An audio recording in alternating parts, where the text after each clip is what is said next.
الحمد لله رب العالمين، والصلاة والسلام على سيدنا ومولانا محمد خاتم النبيين وعلى آله وأصحابه أجمعين وعلى كل من تبعهم بإحسان إلى يوم الدين. أما بعد، بزرگان محترم اور برادران عزیز، السلام علیکم ورحمۃ اللہ تعالی وبرکاتہ۔ اللہ تبارک و تعالی کا فضل و کرم ہے کہ ہمیں اس نے اپنی زندگی میں ایک اور رمضان عطا فرمایا اور اس میں روزہ رکھنے کی، تراویح پڑھنے کی، اپنے بساط کے مطابق تلاوت کی، نفلوں کی، تسبیحات کی اور دعاؤں کی توفیق عطا فرمائی۔ یہ محض اللہ تبارک و تعالیٰ کا فضل و کرم ہے۔ یہ توفیق ملنا بھی اللہ تبارک و تعالیٰ کا کرم ہے۔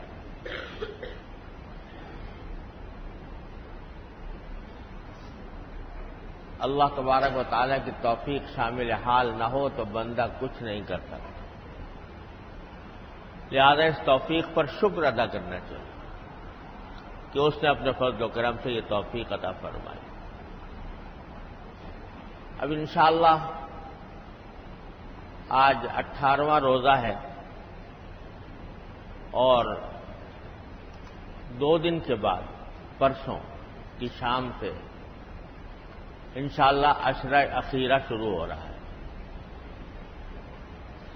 ایسا لگتا ہے کہ جیسے ہوا کی طرح اڑ گئے 20 دن، 18 دن، 20 دن ہوا کی طرح اڑ گئے، پتہ ہی نہیں چلا۔ اللہ تبارک و تعالیٰ نے اپنے فضل و کرم سے یہ دن 18 گزروا دیے، اب کچھ 12 باقی رہ گئے، لیکن وہ 12 جو ہیں عشر اخیرہ کے اوپر مشتمل ہیں، جو در حقیقت پورے رمضان کا عطر ہے، پورے رمضان کا خلاصہ ہے یہ 10 دن جو آگے آنے والے۔ یوں تو رمضان کا ہر لمحہ ہی اللہ تعالیٰ کی نعمت ہے، رحمت ہے، کرم ہے، لیکن یہ 10 راتیں جو آنے والی ہیں، 10 دن جو آنے والے ہیں، یہ پورے رمضان کا عطر اور خلاصہ ہیں۔ ان 10 راتوں میں اللہ تبارک و تعالیٰ نے ایک رات شب قدر بھی رکھی، جس کو یہ فرمایا گیا کہ 1000 راتوں سے بہتر ہے۔ 1000 راتوں سے بہتر ہونے کے معنی یہ ہے کہ اگر کوئی شخص 1000 راتوں میں اللہ تبارک و تعالیٰ کی عبادت کرے، اسے جتنا ثواب ملے گا اس ایک رات میں عبادت کرنے سے اس سے زیادہ ثواب مل جائے گا۔ اور روایات میں آتا ہے کہ بعض اوقات صحابہ کرام رضی اللہ تعالی عنہ نے حضور اقدس صلی اللہ علیہ وسلم سے یہ بات پوچھی تھی کہ حضرت، پچھلے زمانوں کے لوگوں کا جب ذکر آتا ہے تو پتہ چلتا ہے کہ ان کی تو عمریں بڑی لمبی چوڑی تھی۔ حضرت نوح علیہ السلام کے بارے میں قرآن کریم نے فرمایا کہ فَلَبِثَ فِيهِمْ أَلْفَ سَنَةٍ إِلَّا 50 عَامًا، وہ 50 کم 1000 سال زندہ رہے، 50 کم 1000 سال۔ تو حضرت نوح علیہ السلام 1000 سال کے قریب زندہ رہے، تو اور بھی لوگوں کی عمروں کے بارے میں آتا ہے کہ وہ بڑی لمبی عمر ان کی ہوتی تھی۔ تو صحابہ کرام نے کہا کہ ہم تو پھر بڑے گھاٹے میں ہیں، کیونکہ جو شخص 1000 سال تک عبادت کرے 1000 سال کی زندگی ہوئی اور 1000 سال تک اس نے عبادت کی. ایک ہمیں کہ 60 70 75 80 90 زیادہ سے زیادہ ہمیں مدت ملی تو ہم تو گھاٹے میں رہے. انہوں نے اپنے عبادتوں کا ذخیرہ جمع کر لیا اور ہماری عمر چونکہ کم تھی لہذا وہاں تک نہیں پہنچ سکے. تو اس پر قرآن کریم نے یہ آیت نازل فرمائی انا انزلناہ فی لیلۃ القدر وما ادراک ما لیلۃ القدر. ہم نے یہ قرآن تمہارے اوپر نازل کیا ہے شب قدر میں، اور تمہیں کیا پتا شب قدر کیا چیز ہے. وما ادراک ما لیلۃ القدر لیلۃ القدر خیر من الف شہر. یہ شب قدر 1000 مہینوں سے زیادہ بہتر. اور لفظ استعمال کیا قرآن کریم نے خیر کا. یہ معمولی فرق ہو نا دو چیزوں میں تو اس وقت نہیں ہوتا استعمال. مثلا زید اگر کہیں کہ زید جو ہے وہ عمر سے بہتر ہے تو زید اور عمر ان کے درمیان اگر تھوڑا سا فرق ہو کہ ایک آدمی 20 ہے ایک 19 ہے، ایک 20 ہے ایک 21 ہے، تو یہ نہیں کہتے کہ زید خیر ہے عمر سے. اس وقت کہیں گے کہ جب 1 اور 100 کی نسبت ہو تو کہیں گے کہ یہ خیر ہے. تو 1000 سے زیادہ خیر ہے. خیر ہونے کا معنی یہ کہ 1000 سے تھوڑا بہت زیادہ نہیں ہے، 1000 سے بہت زیادہ بہتر ہے. تو اللہ تعالیٰ نے یہ امت محمدیہ علی صاحب الصلاۃ والسلام پر انعام فرمایا کہ ایک رات ایسی عطا فرما دی جو 1000 راتوں سے کہیں زیادہ. کتنا زیادہ ہے اللہ ہی جانتے ہیں. تو یہ رات عطا فرما دی، یہ عشرہ اخیرہ میں آنے والی ہے. حضور اقدس صلی اللہ علیہ وسلم سے منقول ہے کہ آپ کو یہ شروع میں شب قدر کی رات، شب قدر کی معین تاریخ بتا دی گئی تھی کہ فلاں تاریخ میں آئے گی شب قدر. لیکن حدیث میں آتا ہے کہ جب آپ باہر نکلے بتانے کے لیے تو 2 آدمی جھگڑ رہے تھے. اس جھگڑنے کی صورت میں جھگڑنے کی ایک طرح سے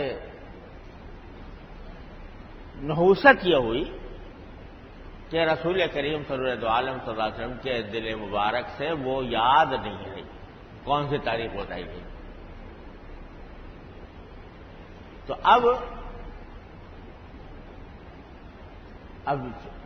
حضور اقدس صلی اللہ علیہ وسلم نے فرمایا کہ اب میری متعین تاریخ تو مجھے یاد نہیں رہی، لیکن اتنا مجھے یاد ہے اور اتنا مجھے بتایا گیا ہے کہ آخری عشرے کی جو طاق راتیں ہیں 21 23 25 27 29 ان میں سے کوئی ہوگی،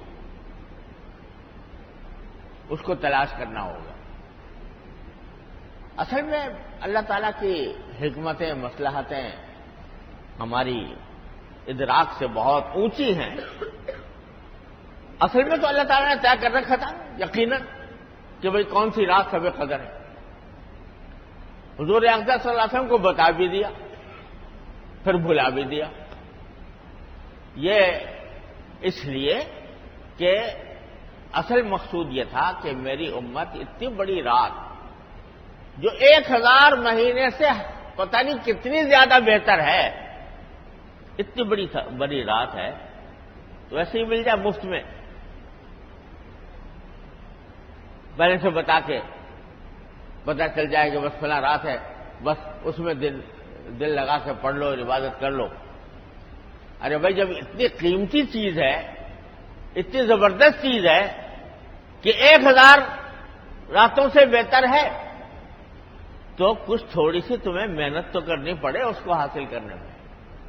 یہی ویسے ہی وہ حلوہ نہ ہو جائے کہ بس کھا لیا اور ختم ہوا قصہ. تھوڑی سی محنت درکار ہے. لہذا اللہ تعالیٰ کو منظور تو یہ تھا کہ میرے بندے آخری عشرے میں اشتیاق کے ساتھ عبادت کریں کہ شاید وہ رات جس میں کر رہا ہوں وہی شب قدر ہو. اور اصل تو یہ تھا کہ 10 کی 10 راتیں اگر ہم سے کہا جاتا وہ 10 کی 10 راتیں جاگو، اس میں کوئی نہ کوئی ہوگی، تو بھی کچھ بعید نہیں تھا.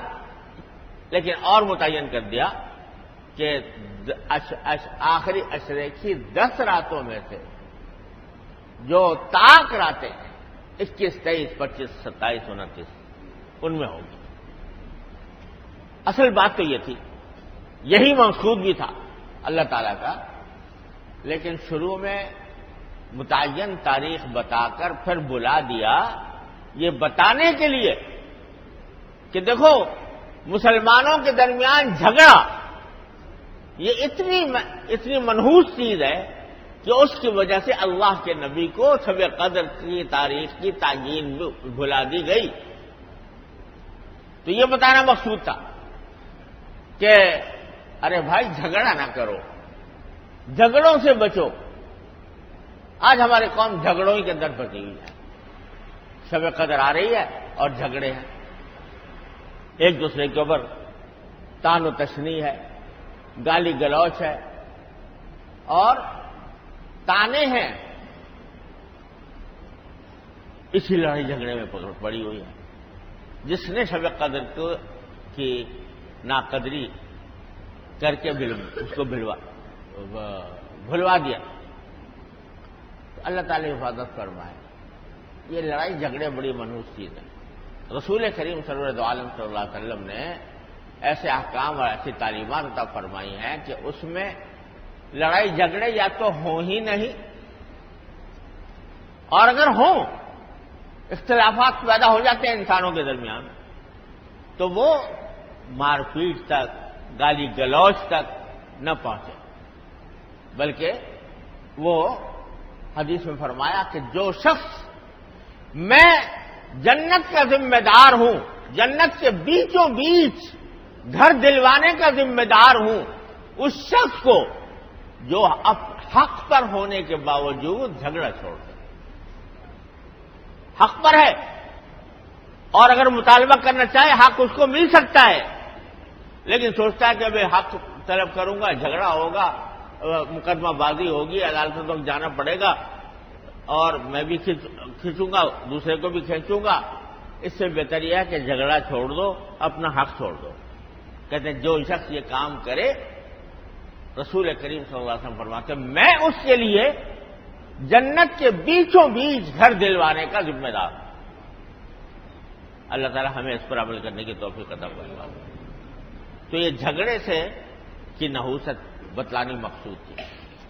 بہرحال اب الحمدللہ عشرہ اخیرہ آ رہا ہے، راتیں آ رہی ہیں، تو جب آخری عشرہ آتا تو حضرت عائشہ صدیقہ رضی اللہ تعالیٰ عنہ فرماتے ہیں کہ نبی کریم صلی اللہ علیہ وسلم کمر کس لیتے تھے، شد بِإِزَرَهُ، اپنی ازار باندھ لیتے تھے، وَأَيْقَظَ أَهْلَهُ وَأَحْيَا لَيْلَهُ، اپنے گھر والوں کو جگاتے تھے اور رات کو خود بھی زندہ رکھتے تھے، رات کو زندہ کرتے تھے، جاگتے تھے، رات کے اندر جاگتے تھے، گھر والوں کو جگاتے تھے. عام حالات میں جب نبی کریم صلی اللہ علیہ وسلم تہجد کی نماز پڑھتے تھے تو حضرت عائشہ صدیقہ رضی اللہ تعالیٰ عنہا یا امہات المومنین میں سے کسی کو جگاتے نہیں تھے، بلکہ اس کا اہتمام کرتے تھے کہ اگر وہ سو رہی ہیں تو ان کی آنکھ نہ کھلے. حدیث میں آتا ہے کہ جب تہجد کے لیے آپ اٹھتے تو دھیرے سے اٹھتے، دروازہ دھیرے سے کھولتے، دھیرے سے چلتے. کیوں؟ تاکہ حضرت عائشہ صدیقہ رضی اللہ تعالی عنہا کی آنکھ نہ کھلے، یا دوسری اگر کسی روضہ مطہرہ کے بعد ہے تو ان کی آنکھ نہ کھلے. اس کا اہتمام فرماتے ہیں. یہ نہ ہو کہ ہم تہجد پڑھ رہے ہیں تو وہ سارا محلے کو خبر ہو اور سارا محلے کو ہم جگائیں اور اس کی نیند خراب کریں. آپ اہتمام کرتے تھے کہ زیادہ شور نہ ہو، کہیں ایسا نہ ہو کہ آدمی جو ہے وہ اٹھ جائے، لیکن جب عشر اخیرہ آتا تو اہتمام کر کے اپنے گھر والوں کو اٹھاتے۔ یہ عشر اخیرہ کی خصوصیت بتائی ہے رسول کریم صلی اللہ علیہ وسلم کی سنت۔ تو بھائی آخری عشر اب شروع ہونے والا ہے انشاءاللہ پرسوں شام سے۔ اس کا صحیح فائدہ تو وہ لوگ اٹھائیں گے انشاءاللہ جو اعتکاف کریں گے، 10 دن کا اعتکاف مسجد کے اندر۔ اس میں اگر وہ سوئیں گے تو سونا بھی عبادت ہوگا، وہ اگر خالی بیٹھیں گے خالی بیٹھنا بھی عبادت ہوگا۔ اصل فائدہ تو وہی اٹھائیں گے، لیکن جن کو اعتکاف کا موقع نہ ملے تو وہ بھی کم از کم اس رات میں عبادت کا اہتمام کریں، جتنا ہو سکے جاگ کر نفلیں پڑھیں، اس میں تلاوت کریں، اللہ کا ذکر کریں اور دعا کریں۔ دعا کی تو خاص رات ہے، یہ دعا کی خاص رات ہے۔ اللہ تبارک و تعالیٰ کا منادی آواز دیتا ہے۔ رسول کریم صلی اللہ علیہ وسلم نے ایک حدیث میں ارشاد فرمایا کہ اس میں اللہ تعالیٰ آواز دیتے ہیں، ہے کوئی مغفرت مانگنے والا جس کی میں مغفرت کروں، ہے کوئی رزق مانگنے والا جس کو میں رزق دوں، ہے کوئی مبتلا آزار جس کو میں عافیت دوں۔ تو اعلان عام ہو رہا ہے، دعوت عام دی جا رہی ہے۔ تو اس واسطے کچھ راتوں میں اللہ تعالیٰ کے حضور حاضر ہو کر کچھ عبادت، اور اس کو فضول کاموں میں ضائع کرنا یہ بڑی ناقدری ہے۔ یہ ہمارے ہاں کچھ ایسا کچھ بن گیا ہے کہ جب شب قدر آتی ہے تو اس میں تقریبات منعقد ہو جاتی ہیں، اس میں جلسے ہو رہے ہوتے ہیں، اس میں کھانے پک رہے ہوتے ہیں، اس میں دیگیں چڑھ رہی ہوتی ہیں، اور رات کا بہت بڑا حصہ اس کام کے اندر گزر جاتا ہے۔ تو یہ تو ایک لمحہ اس کام کے لیے ہے کہ آدمی اس قسم کی دعوتوں اور تقریبات سے الگ ہو کر ایسی جگہ بیٹھے خلوت میں کہ وہ ہو اور اس کا اللہ ہو۔ یہ خلوت میں اللہ تبارک و تعالیٰ سے رابطہ کرنے والی رات ہے، یہ نہیں کہ اجتماعی طور پر پسند نہیں کیا گیا۔ ہاں کسی کو نیند آتی ہو گھر میں اکیلے میں تو بیچارہ وہ نیند سے مجبور ہو کے باہر آ کے کر لے، چلو کوئی بات نہیں، لیکن اصل یہ ہے کہ آدمی اس طرح بیٹھے کہ وہ ہو اور اس کا اللہ ہو، مانگے اس سے، سجدے میں گر کر مانگے اللہ تبارک و تعالیٰ سے، اپنی ساری حاجتیں مانگے، اللہ تبارک و تعالیٰ کے سامنے حاضر ہو۔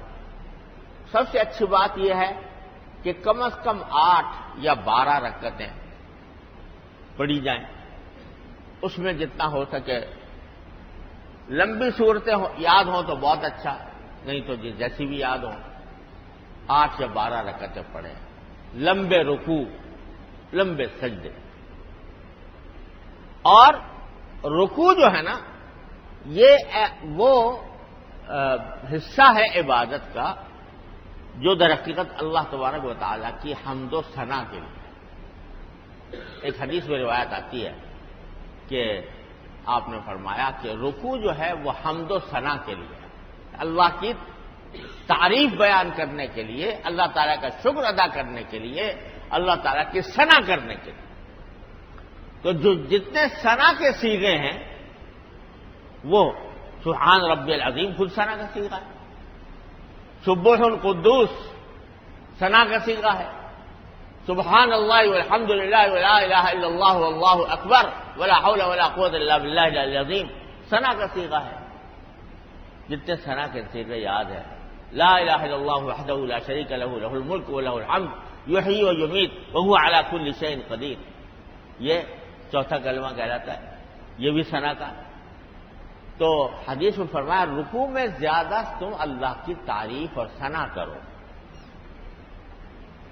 اللہ کی تعریف کے جو جملے ہیں وہ رکوع کے اندر زیادہ کوشش کرو کہ ادا ہو۔ سبحان اللہ وبحمدہ، سبحان اللہ العظیم، سبحان اللہ الحمدللہ ولا الہ الا اللہ، اللہ اکبر، سبحان اللہ، سبحان ربی العظیم تو ہے ہی ہے، وہ بھی ثنا ہے، اور 3 دفعہ 5 دفعہ 7 دفعہ وہ کہہ لو۔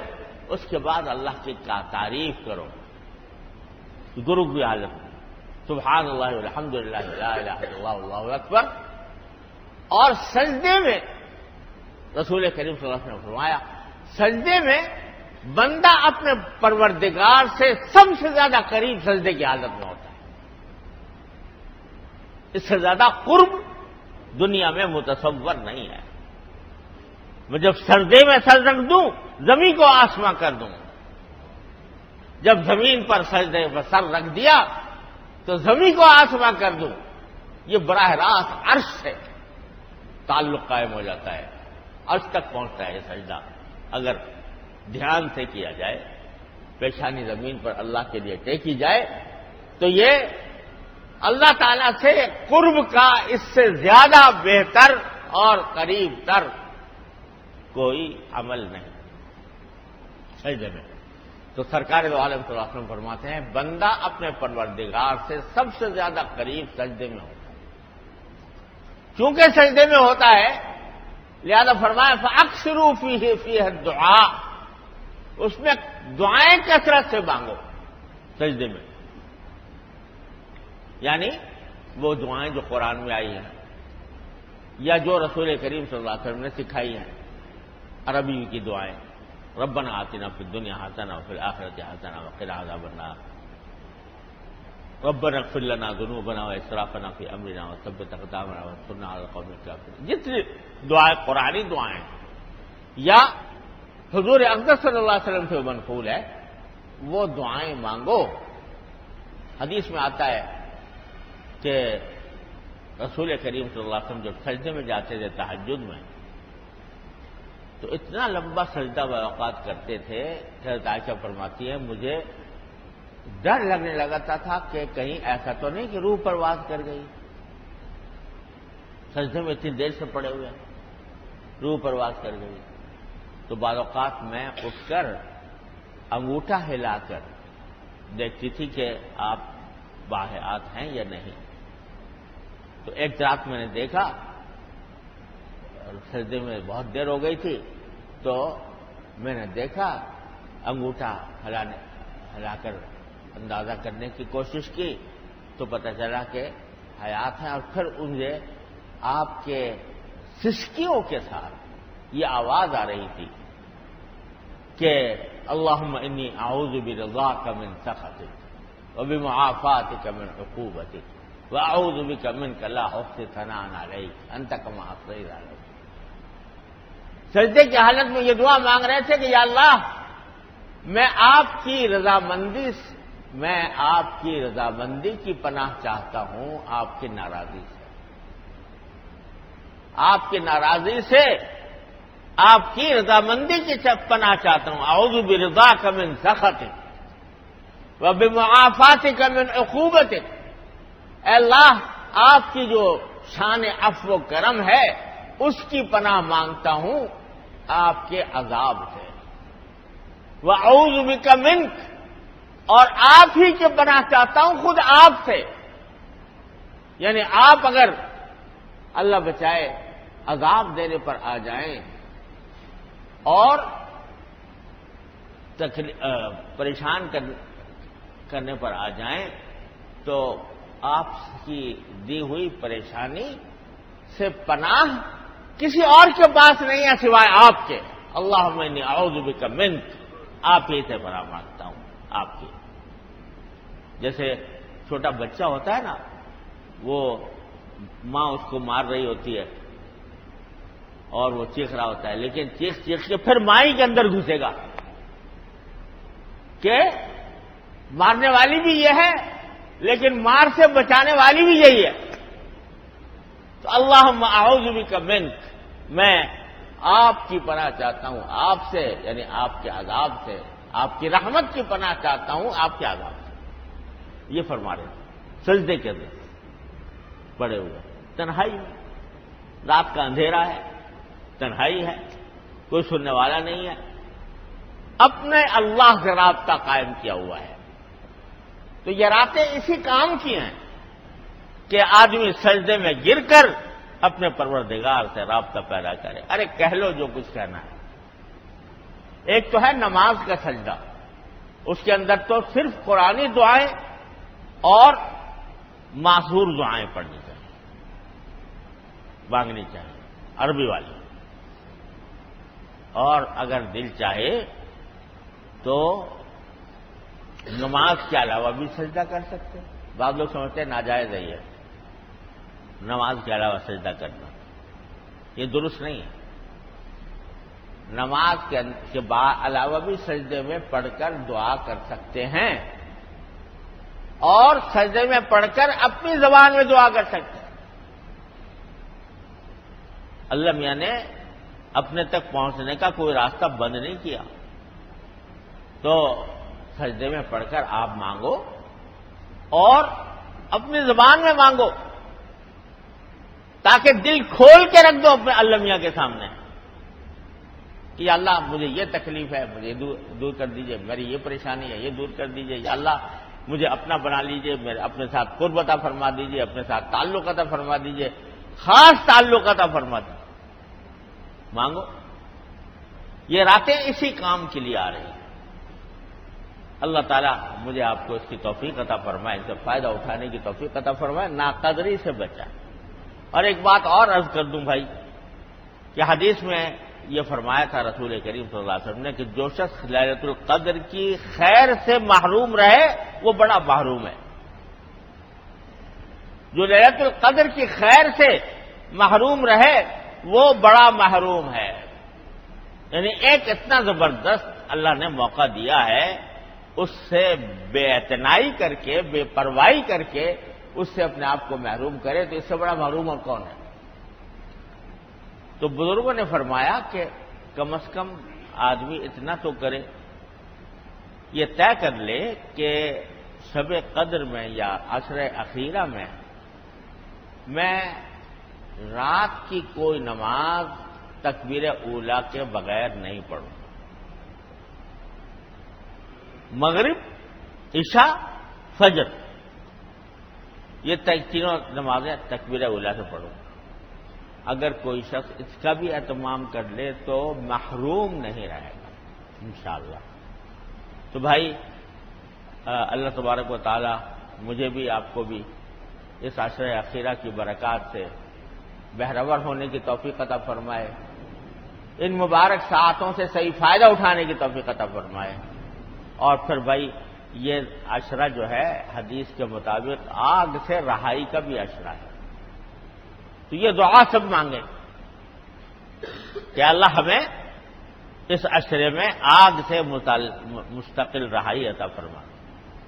اور ساتھ ہی بھائی ہمارا ملک جو ہے بڑا تہو بالا ہے، حالات پیچیدہ ہے اور مشکلات کا شکار ہے، معاشی مشکلات بھی ہیں اور استحکام کی مشکلات بھی ہیں۔ تو بھائی ہر مومن اپنے ملک کے لیے دعا کرے کہ اللہ ہمارے ملک کو ترقی اور استحکام عطا فرما، ہمارے عوام کو، زعماء کو، حکام کو ہدایت عطا فرما، اچھی قیادت ہمیں عطا فرما، اور ہمارے سارے مسائل کو اللہ تعالیٰ حل فرما دے۔ یہ خاص طور پہ ہوتا یہ ہے کہ ہم لوگ تبصرے تو بہت کرتے ہیں سیاست کے اوپر، لیکن جو کرنے کا کام ہے وہ یہ کہ اللہ تعالیٰ سے مانگے، اس کی کم نوبت آتی ہے۔ اپنے اپنے معاملات کے لیے مانگتے رہتے ہیں، لیکن ملک کے لیے، ملت کے لیے، قوم کے لیے مانگنے والے کم ہیں، تو اس کا اہتمام کرنا چاہیے۔ اور پورے عالم اسلام اس وقت مصائب کا شکار ہے، آلام کا شکار ہے، اس کے لیے بھی دعا کرنے کی ضرورت ہے۔ اللہ تبارک و تعالیٰ اس عشرے سے ہمیں صحیح فائدہ اٹھانے کی توفیق عطا فرمائے۔ وآخر دعوانا الحمدللہ رب العالمین۔